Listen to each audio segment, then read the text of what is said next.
everyone, and welcome to GCM at Home. My name is Gift and I'm a paleologist at the Glaser Children's Museum.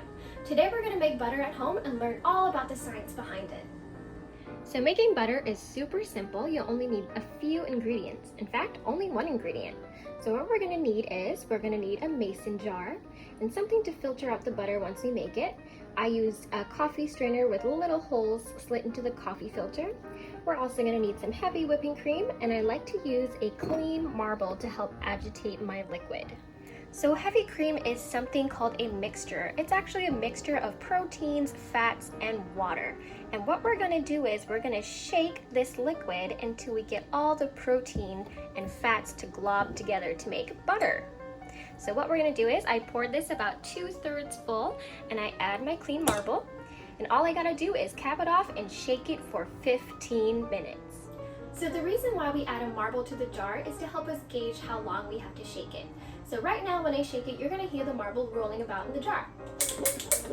Whenever it stops making that noise, you're gonna make whipped cream. And after that, you gotta keep on shaking to make that butter. So we're gonna go ahead and time lapse that.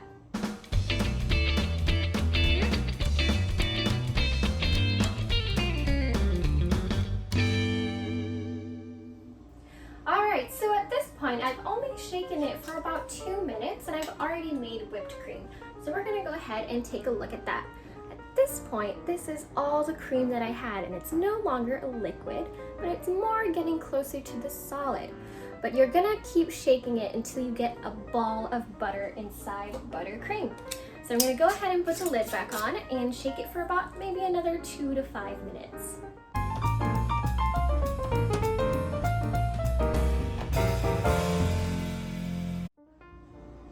Alright, so at this point we are so close to making our butter. If I shake this jar, it doesn't make any noise at all.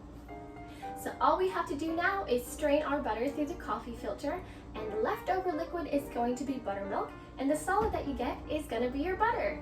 Alright guys, so here we are. That is our ball of butter surrounded by buttercream. And I'm going to go ahead and pour it right into the strainer. And there is your butter, guys. We made homemade butter.